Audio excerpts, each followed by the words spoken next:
Hello YouTube, Kaitlyn here, and do you think you're an introvert or an extrovert? An introvert, of course. No way, you're totally an extrovert. You're way too bubbly and loud. What? Faker.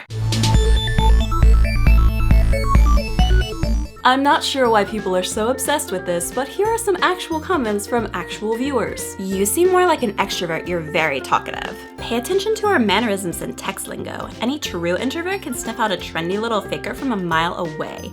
That's cool, I'll be the one to speak up. You fellow introverts know you're thinking the same thing. She's definitely an extrovert. We introverts talk slower and don't talk a lot either, unless we're talk show hosts. Thank goodness I'm not, because we don't like to repeat ourselves. I know I don't.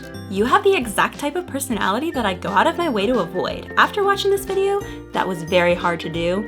I feel like I need to not leave my house for at least 3 days.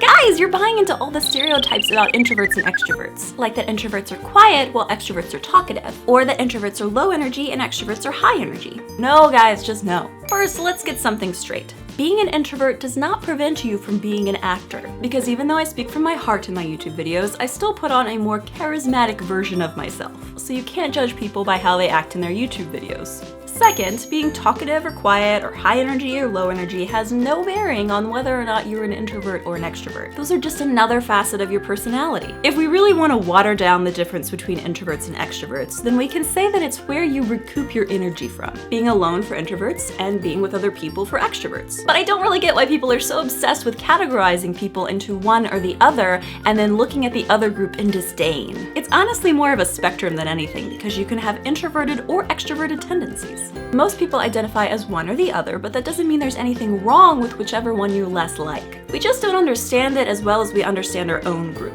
Labels like introvert or extrovert are really popular now because they give us one more way to help us understand ourselves. I know that when I learned about introversion, I was astounded. I had always thought there was something wrong with me for wanting and enjoying being by myself and just reading or making up stories in my head. But then I realized that there are lots of other people who have had similar experiences. Labels like this can bind you together. They can help you find your tribe, but it shouldn't create enemies. When I first started to understand introversion and extroversion, I did hate the idea of extroverts because I was jealous of them for being able to thrive in situations that terrified me. I felt like they were energy vampires exhausting me whenever I had to be social. But that stuff's not actually true. Extroverts have just as many issues and misunderstandings as introverts. We're also misunderstood, Kaitlyn. The big thing to take away here is whether you're an introvert or an extrovert or somewhere in between is to not buy into or play into stereotypes and don't judge people based on a label. Also, don't call people fakers, it's not very nice. So what do you think? Have I fooled you with my acting skills? Have you thought that I was an extrovert this whole time?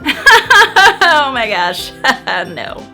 Tell me down in the comments, plus remember to like, favorite, share, and subscribe if this video made you smile. See you guys next Thursday.